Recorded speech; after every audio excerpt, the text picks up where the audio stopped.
Sir Aishwarya Bachchan, Abhishek Bachchan వీరిద్దరి మధ్య ఉన్న డైవర్స్ ఎంతవరకు వచ్చాయంటారు సార్? ఇది ఒక కొలిక్ వచ్చే అవకాశం ఉందంటారా? అదే అభిషేక్ బచ్చన్ ఐశ్వర్య రాయ్ మ్యారేజ్ చేసుకుని 17 సంవత్సరాలు సక్సెస్ఫుల్గా బతికారు. ఆల్రెడీ హీరోయిన్ అవ్వడానికి రెడీగా ఉంది వాళ్ళ అమ్మాయి Aaradhya. Okay, so she very beautiful. So అప్పటి వరకు వచ్చేస్తుంది. ఇప్పుడు మన సోషల్ మీడియా ఎవడో డైవర్ట్ చేసుకుంటాడా, ఇంకా ఎవరెవరు మిగిలి ఉన్నారా అని చూస్తూ ఉంటాం అనమాట. సరే ఆడ అయిపోయే వరకు మనకి తృప్తి ఉండదు. అమ్మయ్యా అయిపోయింది అనుకుంటాం అనమాట. వెడగొట్టేయడం అనమాట. దాని గురించే నేను చాలాసార్లు ఏం చెప్పానంటే, నేను చెప్పిందే మళ్ళీ చెప్తున్నాను. నా ఫిలాసఫీ ఏంటంటే, ఒక అమ్మాయి అబ్బాయి ఎక్కువ కాలం కలిసి ఉండలేరు. ఓకే, పెళ్లి చేసిన 6 నెలలకే విడిపోయి ఎంత డబ్బు ఖర్చు పెట్టినా వాళ్ళ పేరెంట్స్ దాన్ని వృధాగా చేసేసి ఆ అమ్మాయి అతనితో ఉండనని, ఆ అబ్బాయి కూడా అతను ఉండని చెప్పేసి మొత్తానికి విడిపోతున్నారు. ఇది పెద్ద నేషనల్ వేస్ట్. ఒకడు స్తోమత లేకపోయినా కూడా డబ్బులు ఎక్కువ ఖర్చు పెట్టి పెళ్లి చేసుకుంటారు. ఇటువంటి అంబానీ పెళ్ళి చూసి మనం ఇంకలా చేసుకోవాలని చెప్పేసి డబ్బు లేనట్టు కూడా అప్పు చేసి పెళ్లి చేసుకుంటూ ఉంటాడు. వాళ్ళకు అదే పరిస్థితి, విడిపోవటం. ఓకే, ఇవన్నీ జరుగుతున్నాయి. ప్లస్ ఏమో ప్రపంచంలో ఎక్కడా కూడా ఇప్పుడున్న సాంఘిక పరిస్థితుల వలన అవేర్నెస్ అందరికీ అంత అవగాహన వచ్చేయడం వలన వాళ్ళ యొక్క శరీర వాంఛలు మానసిక వాంఛలు పెరిగిపోవడం వలన ఎన్నో కారణాలు ఉంటాయి. వలన ఒక ఇద్దరు బతకలేరు కలిసి. అదే మా తల్లిదండ్రులు మరి ఇంతకాలం కలిసి ఉన్నారు, నువ్వేట్రా జఫా మాట్లాడుతున్నావు ఎవడో అన్నాడు. ఓరి జఫా మీ బఫా, వాళ్ళకి వేరే గతి లేక బతికారు. వాళ్ళు కూడా ఇంత ప్రోగ్రెసివ్గా ఉంటే ఎప్పుడు విడిపోను. ఇది 90%, 10% ఎప్పుడూ ఉంటారు కాంప్రమైజ్ అయిపోయి బతికేవాళ్ళు. మనప్పుడు మన తల్లిదండ్రులు బతికారంటే వాళ్ళు కాంప్రమైజ్ అయిపోయి బతికారు. ఎవ్వరికి 7 సంవత్సరాలు మ్యాక్సిమం, ఇప్పుడు 7 నెలలు కూడా ఉండలేదు. అటువంటి 17 సంవత్సరాలు అభిషేక్ బచ్చన్ అండ్ ఐశ్వర్యరాయ్ ఉన్నారు. ఏంటి మల్టిపుల్ అఫైర్స్ ఉన్నాయని తెలిసి కూడా ఐశ్వర్యరాయ్ని ఎందుకు పెళ్లి చేసుకున్నాడు, ఆ అమ్మాయి అభిషేక్ బచ్చన్ ఎందుకు పెళ్లి చేసుకున్నాడో ఒకసారి గుర్తు తెచ్చుకుందాం. తనకు మొట్టమొదట ఫిల్మ్ ఇండస్ట్రీకి వచ్చే ముందు ఆ అమ్మాయి కర్ణాటక చెందిన అమ్మాయి ఐశ్వర్యరాయ్. ఓకే, తను బాంబేలో చదువుకుంది, కొంచెం బాగుంటుందని చెప్పేసి యాడ్స్లో పనిచేసింది. నాకు తెలిసిన మన అందరికి తెలిసిన ad film maker Rajiv Menon యాడ్స్లో చేసింది ఫస్ట్లో. తర్వాత మెల్లిగా అక్కడ బాలీవుడ్లో యాక్ట్రెస్ అయిపోదాం, డబుల్ జాబ్ అయిద్దాం అనే బాగా ఆశ ఉన్న అమ్మాయి. ఎందుకు ఎవరికి ఉండదు, మోడలింగ్లో ఏమి ఇస్తారు. తర్వాత ఏమో వరల్డ్ బ్యూటీలో సెలెక్ట్ అయింది. ఓకే, అవన్నీ అవి కూడా ఎన్ని వస్తాయి యాడ్లు, 2-3 కోట్లు సంపాదించడం సరిపోతుంది. సినిమా ఫీల్డ్తో బాలీవుడ్తో కంపేర్ చేస్తే ఇవన్నీ నథింగ్. చాలా ప్రయత్నించింది అక్కడ తను, అవ్వలేదు. ఏదో ఒక ఫిల్మ్లో యాక్ట్ చేసింది, అదే డిజాస్టర్. బాబీ డియోల్తో ఎవరితో యాక్ట్ చేసింది ఫస్ట్లో, పోయింది. తర్వాత సౌత్ నుంచి ఈ అమ్మాయి యాడ్స్లో బాగుంటుంది, చాలా బాగుంటుంది తెలిసి మణిరత్నం, అది డిజాస్టరే. కరుణానిధిని అండ్ ఎంజీఆర్ మీద సినిమా తీశాడు ఇరువర్ అని. దాన్ని అంతా పాన్ ఇండియా రిలీజ్ చేయడానికి ట్రై చేశాడు. ఎవడు తెలుసు, అప్పుడంటే తెలుసు కానీ ఆ కరుణానిధి అంటే ఎవరికి కావాలి, ఎంజీఆర్ అంటే ఎవరికి కావాలని చూడలేదు. సినిమా బాగా తీశాడు. సినిమా ఇరువర్ సినిమా పేరు, ఇద్దరు అని డబ్ చేశారు. సినిమా పరంగా బాగానే ఉంటుంది. ఏఆర్ రెహమాన్ ఏదో కొత్త రకంగా మ్యూజిక్ ఇవ్వడానికి ప్రయత్నించాడు, అన్నీ బాగానే ఉంటాయి. అందులో ఐశ్వర్య పెర్ఫార్మెన్స్ కూడా బాగుంటుంది. కానీ ఆ అమ్మాయి ఒక ఉంది అని తెలిసి కూడా పైకి రాలేదు. తర్వాత శంకర్ ఒక పాన్ ఇండియా డైరెక్టర్ జీన్స్తో అయ్యాడు, ప్రశాంత్ పక్కన యాక్ట్ చేసింది తను. అది పెద్ద స్పాషింగ్ హిట్ జీన్స్ అనే సినిమా. దాని తర్వాత తనకు ఫోకస్ ఏదో సినిమా కావాలి కానీ మెయిన్ బాలీవుడ్. సో బాలీవుడ్ వాళ్ళు పిక్, అది బాలీవుడ్లో కూడా బాగా ఆడింది జీన్స్. అక్కడికి వెళ్ళిన తర్వాత ఇంకా నో లుకింగ్ బ్యాక్, ఫొట్ట సినిమాలు రావడం. ఈ సినిమాలు వచ్చే ప్రాసెస్లో చాలామంది తోటి సాన్నిహిత్యంగా ఉండాలి, అదే డిప్లొమాటిక్ రిలేషన్స్. చాలామంది అంటారు క్యాస్ట్ ఇంకా వచ్చా ఆ కవచా అని చెప్పేసి. ఏ కవచ్ అయినా కూడా అందరితోటి చాలా ఇదిగా సామరస్యంగా ఉంటేనే ఆ ఇండస్ట్రీలో పైకి వస్తారు. అందులో పెద్దగా బడ్జెట్లో సినిమా తీసేవాళ్ళతో. ఇతను సంజయ్ లీలా బన్సాలి సినిమా తీసే మంచి డైరెక్టర్ అతను యాక్చువల్గాను. అతను కూడా ఈ హ్యాడ్ అతని అఫేర్ కాదు కానీ ఈజ్ టు లైక్ హెర్. తను కూడా చాలా బాగా ఖర్చు పెట్టి తీసే డైరెక్టర్. ఇప్పుడంటే రాజమౌళి అందరూ వచ్చారు కానీ అంతకుముందు ఒక పెద్ద సెట్లు వేసి దేవదాసు ఇంకా చాలా సినిమాలు ఉన్నాయి. అప్పుడు మన సల్మాన్ ఖాన్ ఒక పెద్ద రైటర్ కొడుకు. సల్మాన్ ఖాన్ ఫాదరు పెద్ద రైటర్. ఆయన రాస్తే చేసిన సినిమాలే సలీం అనే వాళ్ళ అబ్బాయి. సలీం జావేద్ అంటే జావేద్ అఖ్తర్ పాటలు రాసే ఆయన. షబానా ఆజ్మీని మళ్ళీ చేసుకున్నాడు రెండో పెళ్ళి, ముస్లిమ్స్ చేసుకోవచ్చు కాబట్టి. వీళ్ళిద్దరు రాసిన కథలో సూపర్ హిట్. ఆ హిట్లో యాక్ట్ చేసింది అమితాబ్ బచ్చన్. అన్ని హిట్సే. సో అందులో ఒక రైటర్ కొడుకు సల్మాన్ ఖాన్ అందంగా ఉంటాడు. సో జనరల్గా ముస్లిమ్స్ బాగుంటారు. So Salman Khan was very handsome, పెద్ద హైట్ ఏం కాదు. ఆ టైంలో వీళ్ళిద్దరిని పెట్టి చేసిన సినిమా అది అదే ఇందాక చెప్పాను సజ్జ లీలా బన్సాలి సినిమా, హమ్ దిల్ సుఖేస్తనం మీద ఉంటుంది అనమాట.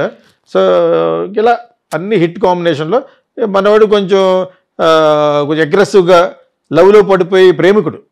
సల్మాన్ ఖాన్ని చెడ్డగా చూపిస్తారు కానీ అతను ఒక పెద్ద ప్రేమికుడు, ఎవరు చూసే ప్రేమలో పడిపోతాడు అనమాట. అదేందా చాలాతో కొంతకాలం కాదు ఉండాలనుకుంటాడు. అది వాళ్ళు మరి వాళ్ళ యొక్క రూట్ చూసుకుని ఏదో పెళ్లి చేసుకున్నాం లేదా ఏదో సెటిల్ అయిపోతూ ఉంటారు కదా అనుకుంటారు కదా. అతను పెళ్లి చేసుకుంటా పనికొచ్చే మెటీరియల్ కాదు సల్మాన్ ఖాన్. అది మరి వీళ్ళతో పాటు 2-3 సంవత్సరాలు ఉంటే అర్థమైపోతుంది కదా ఎటువంటి క్యారెక్టర్. అంతా బాగుంటుంది, డామినేటింగ్గా ఉంటుంది. పెళ్లి చేసుకుంటే చెప్పేస్తాడు. పెళ్లి చేసుకోనంతకాలం ఒక లెవెల్లో ఉంటాడు, పెళ్లి చేసుకుంటే ఇంకొక తలెత్తి చూస్తున్నాను షూట్ చేసేయగలడు. ఆ టైప్ అగ్రెసివ్ క్యారెక్టర్ అతను సల్మాన్ ఖాన్. సో ఆ విధంగా సల్మాన్ ఖాన్ తోటి అఫేర్ జరిగింది. దాని తర్వాత మళ్ళీ అతనితో దూరంగా వెళ్ళిపోదామని ప్రయత్నించి సురేష్ ఓబ్రాయ్ కొడుకు వివేక్ ఓబ్రాయ్తో కొంతకాలం జరిగితే అతనికి మళ్ళీ వార్నింగ్ ఇచ్చాడు పిలిచి. ఇంకొక డైరెక్టర్, పెద్ద డైరెక్టర్ సుభాష్గా ఎవరో అనుకుంటా, అతను ఎంబైతోటి తాళ్ అని సినిమా చేస్తున్న ఏఆర్ రెహమాన్ మ్యూజిక్ తాళ్. ఇతనికి ఏదో అఫేర్ ఉందని మొత్తం అక్కడికి షూట్లు అక్కడికి వెళ్ళిపోయి అతను కొట్టేసాడు అనుకుంటా. అతను మన పెద్ద డైరెక్టర్, అతను పెద్ద ఆయన అయిపోయేటప్పుడు. సో అలాగా ఆ అమ్మాయి మీద అబ్సెస్డ్ ఐశ్వర్య రాయ్ అంటేనే ఎక్కడికి వెళ్ళిచ్చేవాడు కదా. ఆ అమ్మాయి ఏదో విధంగా ఒక మంచి పెద్ద వాడిని పట్టుకుని సెటిల్ అయిపోదాం అనుకునే కమర్షియల్ ఐశ్వర్య 200% కమర్షియల్. కాకపోతే అదే సెటిల్మెంట్ అతను అవ్వచ్చు కదా, చేసుకోడు అతను. చేసుకోడు. ఈ అమ్మాయి కూడా ఏ అమ్మాయి చేసుకోదు, ఎందుకంటే కొంచెం భయం అతనంటేనే. అంతకంటే ఏమీ లేదు, ఓవర్గా ప్రేమించేస్తాడు అనమాట. అర్థమైనప్పుడు సో భగ్న ప్రేమికుడి కింద లెక్క. ఏ టైంలో అలా మాట్లాడతారో తెలియదు. అంత తప్పి చాలా చెడ్డదనానికి, కానీ క్రూరుడు కాదు. కానీ వీళ్ళకి అది అమ్మాయిలకి అది కాదు కదా. ఒక లెవెల్కి వచ్చిన తర్వాత సెటిల్ అయిపోవడం, 1000 కోట్లు ఉందో 2000 కోట్లు ఉందో వెళ్ళిపోతే మనం ఇది అయిపోదాం అని టైపెళ్ళు. సో ఆ విధంగా ఐశ్వర్య మొత్తం షారుఖ్ ఖాన్ తోటి సినిమా చేసే సందర్భంలో షారుఖ్ ఖాన్ సజెస్ట్ చేశాడు, నువ్వు ఎవరి దగ్గరికి వెళ్ళినా కూడా మనోడు వచ్చి చంపేస్తాడు వాళ్ళని, నిన్నే చంపేస్తాడు, నువ్వు ఒక ప్రొటెక్షన్ ఉన్న ఫ్యామిలీలో వెళ్ళాలి. కాబట్టి అప్పటికి అభిషేక్ బచ్చన్ కరిష్మా కపూర్ని చేసుకోవడానికి ప్లాన్లో ఉన్నాడు. ఆ అమ్మాయి క్యారెక్టర్ మంచిది కాదని మొత్తం ఎవరో ప్రూవ్ చేశారు. ప్రూవ్ చేసినప్పుడు చాలా పెద్దవాడు. ఇప్పుడు అతను యొక్క ప్రశ్న అవసరం లేదు. కానీ సహారా గ్రూప్లో సంబంధించిన ఆయన అమితాబ్ బచ్చన్కి చెప్పాడు. అప్పుడు ఒక నిమిషం కట్ చేశారు. ఇది కూడా అయిపోయింది, దాన్ని ఏమంటారు ఎంగేజ్మెంట్ కూడా అయిపోయినట్టుంది. కానీ దాని తర్వాత అమితాబ్ బచ్చన్ తెలిసి క్యాన్సిల్ చేసి, నీకు ఎవరు కావాలంటే నాకు ఐశ్వర్య రాయ్ కావాలంటే అడిగే స్తోమత కూడా ఉన్నవాడు. బికాజ్ తండ్రి చాటు తల్లి చాటు ఉన్న good boy Abhishek Bachchan is a fantastic person. పెద్ద అఫైర్స్ ఉన్న వ్యక్తి ఏం కాదు. సో అతనికి నేను ఐశ్వర్య రాయ్ చేసుకుంటా అన్నాడు. ససేమిరా వద్దన్నారు వాళ్ళు. బికాజ్ సల్మాన్ ఖాన్ చూస్తున్నాడు, వివేక్ ఓబ్రాయ్ చూస్తున్నాడు, ఇంకెవరెవరో చూస్తున్నాడు, ఇవన్నీ చూస్తున్నాడు. ఎందుకని అయినా నాకు తనే కావాలన్నాడు. ఇంత తలాక్ కోరుకుని అతన్ని చేసుకోవడమే కరెక్ట్. బచ్చన్ ఫ్యామిలీలోకి వెళ్ళామంటే నీకు ప్రొటెక్షన్ ఉంటుందని షారుఖ్ ఖాన్ అడ్వైజ్ చేశాడు, మంచి ఉద్దేశంతో. నువ్వు అక్కడికి వెళ్ళి సెటిల్ అయిపోయి అప్పుడు తను చేసుకుంది. ఇష్టంతో కాదు, Abhishek Bachchan also looks very good. So బాగా చేస్తున్నాడు, పెట్టినగా అన్నారు. 17 సంవత్సరాలు సక్సెస్ఫుల్గా బతికారు. కానీ అమితాబ్ బచ్చన్ అంటే గారి వైఫ్ అభిషేక్ బచ్చన్ మాత్రం ఈవిడి అత్తగారు జయబాదురి గొప్ప నటి. వాళ్ళిద్దరు కూడా పూనాలో ఫిల్మ్ ఇన్స్టిట్యూట్లో చదువుకున్నప్పుడు ప్రేమించుకుని దాని ద్వారా సినిమాలు చేయటం వల్ల కలిసి పెళ్లి చేస్తారు. ఇవి ఎంత ఉంటుందో ఆయన ఎంత ఉంటాడు. అర్థమైందా? అయినా కూడా వాళ్ళది కరెక్ట్ ప్రేమ అంటే ఎప్పటి వరకు నిలబడిన ప్రేమ ఏంటంటే ఈ మధ్యలో అమితాబ్ బచ్చన్ తప్పు చేయలేదంటే చేసి ఉంటాడు. భగవాడుగా తప్పులు చేయకుండా ఉంటాడు. ఆవిడ చేసి ఉండు. ఆవిడ యాక్ట్ చేసిన క్యారెక్టర్లు అలాగే ఉంటాయి సినిమాలో. అంచేత అనుకోకుండా మరి నిజ జీవితంలో ఒక character strict character. So Aishwarya రాయ్కి తనకి డే 1 నుంచి పడింది కాదు. ఐశ్వర్య రాయ్ అన్నమాట ప్రపంచంలో ఏ అత్తగారికి కోడలతో పడదు. ఓకే, కోడలు కూతురు కాదు, అత్తగారు తల్లి కాదు. ఇది దేవుడు అలా సృష్టించాడు వాళ్ళని, ఆడ జాతిని. మామూలుగానే ఒక ఆడదంటే ఇంకొక ఆడది పడదు. దాంట్లో మళ్ళీ రామాయణంలో పిట్టకల వేటలాగా చిన్న పెట్టక నేను నిన్నే చూశాను. నీలాంటి అమ్మాయిలు ఇద్దరు ఒక రీల్ చేశారు. ఇది పడిపడి నవ్వుకున్నాను నైట్. రీల్ స్టార్ట్ అవగానే ఒక అమ్మాయి కొంచెం టాల్గా ఉంది, అమ్మాయి ఇద్దరు బాగానే ఉన్నారు. రేపు మన ఇంటికి పెళ్లి చూసుకుంటాక మనల్ని చూసుకుంటా వస్తారా అంటాడు. తెలుసు అంటుందన్నమాట. అక్కడ నువ్వు ఎలా నడుస్తావు అంటుందన్నమాట. కొడతాను అలా నడిచా ఉంటాను, పగులుద్ది, ఇలా కుంటిదానిలో అంటదన్నమాట. ఇది పక్కది అర్థమైనప్పుడు నీకు అంటే పెళ్లి చూసుకుంటా వచ్చి దానికి అది నాకు బాగా సరదా అనిపించింది. అంటే అది యాటిట్యూడ్, అమ్మాయిల యాటిట్యూడ్, స్త్రీ యాటిట్యూడ్ దేవుడు అలా సృష్టించాడు. విపరీతమైన అసూయ ఉన్న క్యారెక్టర్. సో ఇటువంటి సందర్భంలో జయాబౌదరి చాలాసార్లు జయబౌదరి అనకూడదు, జయా బచ్చన్, అభిషేక్ బచ్చన్ మదరు యాక్ట్రెస్, ఒకప్పుడు జయాబౌదరి ఆవిడ పేరు. ఆమె ఈమెని కట్టడిలో పెడుతుంది. అంటే ఒక పెద్ద యాక్ట్రెస్ కదా ఐశ్వర్యరాయ్. పెళ్ళి అయిన తర్వాత కూడా కొన్ని సినిమాలు యాక్ట్ చేశారు. ఓకే, బాగానే అన్నీ జరుగుతుంది. హాట్గా ఉండే వాడు ఎవడప్పుడు సరిగ్గా ఈ అమ్మాయి యాక్ట్ హే దిల్ అనే సినిమాకి, కరణ్ జోహర్ సినిమాకి అంత పెద్ద గొడవ ఉండదు. వాడు గే, అందరితో సరదా ఉంటాడు కానీ హీరోయిన్తో పెద్ద ఉండదు. ఎందుకంటే ఆడికి కావాల్సిన హీరోస్. అర్థమైందా? సో అతను చేసే సినిమాలు చాలా బాగుంటాయి కమర్షియల్గా. అతను హే దిల్లో రణబీర్ కపూర్ తోటి యాక్ట్ చేసేటప్పుడు లిప్ టు లిప్ చాలా చాలా రొమాంటిక్గా చేశారన్నమాట. దాని తర్వాత ఇంక జయబాదరికి వెళ్ళిపోయింది, విషయం ఎక్కడికి వెళ్ళిపోయింది. సో అక్కడి నుంచి మళ్ళీ స్టార్ట్ అయిందనమాట. ఇంక ఇది వర్కౌట్ అవ్వదు ఎందుకు అని చెప్పి కట్టడిలో పెడతారు. ఎందుకంటే అభిషేక్ బచ్చన్ సిస్టర్ ఇంకొక అమ్మాయి ఉంది, అమితాబ్ బచ్చన్ గారి కూతురు. వీళ్ళ ముగ్గురు కాంబినేషన్లో నువ్వు ఈ ముగ్గురు లేడీస్ని ఎలా మెయింటైన్ చేస్తున్నావు అని చెప్పేసి కరణ్ జోహర్ అడిగాడు కాఫీ విత్ కరణ్లో. కాఫీ విత్ కరణ్ షో అంటే చాలా పెద్ద షో అది. అది ఎవరెవరు, Abhishek Bachchan and also Aishwarya Rai. Okay, వీళ్ళందరూ బాగానే సమాధానం చెప్పారు. కానీ ఈ మధ్యన ఒక అమ్మాయి ఒక ట్వీట్ చేసింది. ఇండియన్ ఎక్స్ప్రెస్లో బాగా ఆర్టికల్ రాస్తాయి. హెన్నా బట్వాడి అని ఏదో ఒక అమ్మాయి ఉంది, ఒక అమ్మాయి అనమాట. సో ఆ అమ్మాయి హెన్నా అంటారు తనని, హీనా. సో తను ఒక ట్వీట్ చేసింది. తన ట్వీట్కి వాల్యూ ఉంటుంది అన్నమాట. అంటే ఇండియన్ ఎక్స్ప్రెస్లో చాలా అథెంటిక్ మంచి మంచి ఆర్టికల్స్ రాసిన అమ్మాయి. దానికి అభిషేక్ బచ్చన్ లైక్ కొట్టాడు. దానికి తోడు అంబానీ గారు వాళ్ళ అబ్బాయి అనంత అంబానీ పెళ్లికి ఐశ్వర్యరాయ్ ఆరాధ్య సెపరేట్గా వచ్చారు. అమితాబ్ బచ్చన్, జయా బచ్చన్, అభిషేక్ బచ్చన్ వాళ్ళ సిస్టర్ సెపరేట్గా వచ్చారు. సరిపోయింది. మన వాళ్ళకి సోషల్ మీడియాలో పెట్రోల్ వేసేయడానికి బాగా సరిపోయింది. కానీ కలిసి కూర్చోవడం అందరూ కలిసే కూర్చున్నారు. సో ఇక్కడి నుంచి స్టార్ట్ అయింది. అక్కడ ఆ ట్వీట్లో ఆ అమ్మాయి ట్వీట్ చాలా వాల్యుబుల్ ట్వీట్.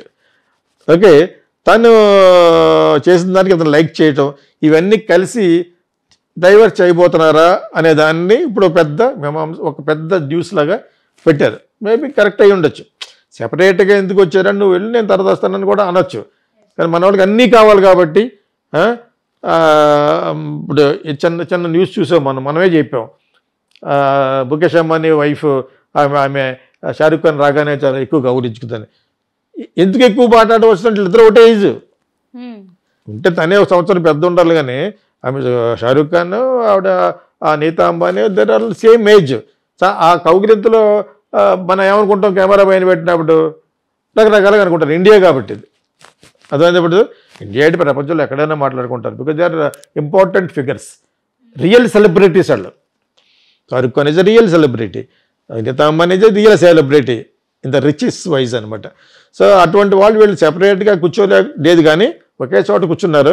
బట్ అయినా కూడా ఈ పొగ వచ్చింది. ఈ పొగలో చాలా నిజం ఉందని పెద్ద పెద్ద వాళ్ళు వర్గాలు చెప్తున్నాయి. ఆ అమ్మాయి ట్వీట్ని అర్జెంటుగా లైక్ ఎందుకు చేశాడు? ఆ అమ్మాయి డివర్స్ గురించి, లవ్ గురించి రాసింది. ఎందుకు ప్రేమ నిలబడదని, పెళ్లి చేసుకున్న తర్వాత ప్రేమ ఎక్కడ పోద్ది అనే ఉద్దేశంతో ఒకటి పెట్టింది. సో దానికి మనోడు లైక్ చేశాడు. మరి ఈవిడ ఇతను ఇంపార్టెంటే, తను ఇంపార్టెంటే. ఎక్స్లో ఇప్పుడు మనం ట్విట్టర్ అనకూడదు కాబట్టి ఆ ఎక్స్లో చేసిన దానికి, ట్వీట్ చేసిన దానికి లైక్ చేశాడు. దాని తర్వాత మొత్తం దేశం అంతా తెలిసిపోయింది, ప్రపంచం అంతా తెలిసిపోయింది. దర్ సంథింగ్ రాంగ్ అని. యాక్చువల్గా 17 సంవత్సరాలు బతికేశారు. నా లెక్క ప్రకారంగా 7 సంవత్సరాలే ఉంటుంది ప్రేమ, దాని తర్వాత ఉండదు. ఇప్పుడు 7 నెలలు కూడా ఉండలేదని చెప్తున్నాను కదా. అటువంటి 17 సంవత్సరాలు కూతురు కూడా హీరోయిన్ అయిపోయి స్టేజ్కి వచ్చేసింది. ఇప్పుడు even if she walks out, నష్టం ఏముంది. తర్వాత కూడా చాలామంది రితిక్ రోషన్ వీళ్ళందరూ కూడా ఎక్కడన్నా కలిస్తే మళ్ళీ మాట్లాడుకుంటారు వైఫ్ అండ్ హస్బెండ్. ఇప్పుడు డైవర్స్ అయిపోయేదానికి పెద్ద చలించుకుపోని అవసరం లేదు, కానీ అవటమే మంచిది కూడా. ఎందుకు మంచిదంటే it is good for the health. ఎవరి ఇండిపెండెన్స్ వాళ్ళకి ఉంటుంది. ఈ వయసులో కూడా అత్తగారు వచ్చి నువ్వు అలా చేయి ఇలా చేయండి ఎవరు పడతారు? అందులోనూ ఐశ్వర్య అంత ఎత్తుకు ఎదిగిన ఒక స్టార్ ఈ 17 సంవత్సరాలే నోరు మూసుకుని శుభ్రంగా కాపురం చేస్తుందంటే మరి నువ్వు సినిమాలు చేసుకోవచ్చు. తను చేసుకుంటున్నాడు. నువ్వు రణబీర్ కపూర్తో ఎందుకు చేసేవు అలాగంటే సినిమా అది. కరణ్ జోహర్ డైరెక్టర్ చెప్పి చేయాలి. ముందే చెప్తాడు ఇటువంటి సీన్లు ఉంటాయి, ఇంటిమేషన్ సీన్స్ ఉంటాయని. నేను అలా చెప్తాను. హాఫ్ న్యూట్ ఉంటుంది, ఇక్కడ వరకు పెట్టుకుని స్నానం చేయాలని. ఇప్పుడే 35 ఏళ్ళ కదా చెప్పాను శోభన్ని కీచురాళ్ళు. బాత్ చేస్తున్నప్పుడు బట్టలు వేసుకునేవాడు చేస్తాడా? మన సినిమాలు వాళ్ళు చూపిస్తారు. బాత్రూంలో బట్టలు వేసుకుని స్నానం చేయటువంటి ప్రపంచంలో ఎవరు చేయరు. నేను సెన్సార్ ఆఫీసర్ని అడిగాను. అని చేతి చూపించేటప్పుడు ఇక్కడ వరకు చూపించాను. ఒక యాడ్ కూడా చేశాను గద్దే సిద్ధవ చేత. గద్దే సింధూర అనే అమ్మాయి చేయటం ఒక యాడ్ కూడా తీశాను. ఇంట్లో బాత్రూంలో షాంపూ పెట్టుకున్నట్టు తీశాను. ఇక్కడ వరకు టవల్ పెడితే టవల్ కనపడకుండా ఫ్రేమ్ పెట్టాం. ఇంకా ఎక్కువ పెడతారు కూడా. ఇప్పుడు ఇంకా ఎక్కువ అయిపోయింది. ఫుల్ ఓపెన్ చేసి బ్యాక్ నుంచి షార్ట్ చేయడం కూడా హాలీవుడ్ ఉన్నాయి, బాలీవుడ్ ఉన్నాయి. సో అవన్నీ ముందు చెప్తారు. These are the scenes you should act. Agreement మీద సంతకం పెట్టిన తర్వాతే వస్తారనమాట. సో అదేవిధంగా హేదిల్లో చాలా ఇంటిమేషన్గా ఉన్న సీన్లు ఉన్నాయి. ఆ సీన్లు నువ్వు యాక్ట్ చేయాలని చెప్పేసి కరణ్ జోహర్ చెప్తాడు. కాకపోయినా Karan Johar is very big producer and director and successful director. Own production, పెద్ద ప్రొడక్షన్, ధర్మా ప్రొడక్షన్స్ ఎలా ఉన్నాయి. సో ఇవన్నిటితో పాటు రాయించుకుంటారు. వాళ్ళకు కూడా బాలీవుడ్లో వీళ్ళకంటే యంగ్తో యాక్ట్ చేయాలని అనుకుంటారు అనమాట. అది ఇక్కడ లేదు. ఇక్కడ కూడా రావాలి. అది పెద్ద హీరోయిన్లు కుర్రోళ్ళతో యాక్ట్ చేయాలనుకుంటారు. సరే వాళ్ళ ఏజ్ పడిపోతుంది. They will become more glamorous. Okay, మనకు కొంచెం లేట్, మనకు కొంచెం సెంటిమెంటల్ మనుషులు. ఇంకా దక్షిణ భారతదేశం ఇంకా ఒక సెంటిమెంట్, గొడవ, తాళి, బొంగు, బోషాన అంతే ఎలాడుతూ ఉంటారు. చేసేది జరుగుతూ ఉంటాయి మళ్ళీని. సో ఇక్కడ కూడా కొంచెం కొంచెం మారుతుంది కాబట్టి అర్జున్ రెడ్డి హిట్ అయింది. అర్థమైందా? అయినా లాస్ట్లో సెంటిమెంటే పెట్టాడు. సో ఇంకా వీఆర్ మోర్ సెంటిమెంటల్ దాన్ బాలీవుడ్. సో అక్కడ ఆ సినిమాలో హేదిల్లో యాక్ట్ చేయడం వల్ల అసలు ఇంకా పరిసమాప్తం అయిపోయింది అనమాట. దిస్ ద ఎండ్, క్లైమాక్స్ అది. కాకపోయినా కూడా నువ్వు యాక్ట్ చేసినంత మాత్రాన you cannot put a relationship కదా. అతనికి ఫ్యామిలీ ఉంది, అతనికి లవర్ ఉన్నాడు, అతనికి లవర్ ఉంది, మహేష్ భట్ కూతురు. ఇప్పుడు పెళ్ళి అయింది కదా, పిల్ల కూడా పుట్టేసింది, ఆలియా భట్. యూతో జస్ట్ లే that they acted together, that's all. దానికే జయా బచ్చన్ ఫీల్ అయిపోయింది అనమాట. యాక్ట్ చేసినప్పుడు ఎలా యాక్ట్ చేయకూడదంటే అక్కడ లిమిట్స్ ఉండవు. యాక్ట్ చేసినప్పుడు ఐశ్వర్య అందగత్తి, పెళ్ళి అయిపోయిందని ఒక ఇమేజ్ ఉన్న అందగత్తి, ఒక చిన్న కుర్రోడితో ప్రేమలో పడ్డింది, ఆడు పిచ్చిగా తిరుగుతున్నాడు అనే క్యారెక్టర్ ఇచ్చాడు. అలా ఇస్తేనే ఆడద్దని అతను తెలుసు, అందుకని ఆడింది. అది 100 కోట్ల పైగా కలెక్ట్ చేసింది. అర్థమైందా? ఊరికి ఎందుకు పెడతారు? నీకు ఊరికి 5-6 కోట్లు ఊరికి ఇస్తారా? అన్నీ ఫుల్గా ఎక్స్ప్లాయిట్ చేసుకుంటారు యాక్ట్రెస్గా. కరణ్ జోహర్ అదే చేశాడు. అక్కడి నుంచి they got a separation feeling అనమాట. అక్కడ యాక్చువల్గా ఈ వయసులో అయిపోవడం వల్ల ఏం కొంపలు మురిగిపోవు, ఇద్దరు సెపరేట్గా ఉంటారు, దట్స్ ఆల్. ఇప్పుడు ఈ టైంలో డైవర్స్ అవ్వడం అనేది ఒక 15 ఏళ్ళ తర్వాత డైవర్స్ అయితే ఇట్స్ వెరీ హెల్దీ. ఎక్కడి నుంచి ఒకటి మాట ఒకటి వినరు. ఇప్పటి వరకు 17 సంవత్సరాలే ముక్కు మూసుకొని బతికిందంటే ఐశ్వర్య షుడ్ బి అప్రిషియేటెడ్. చాలా గ్రేట్ కింద లెక్క. బికాజ్ అమితాబ్ బచ్చన్ ఫ్యామిలీ కొంచెం మంచి ఫ్యామిలీ కింద లెక్క. వాళ్ళ ఫాదర్ కాడి నుంచి. అదేవిధంగా జయా బచ్చన్ కూడా ఒక కన్సర్వేటివ్ టైప్ అనమాట.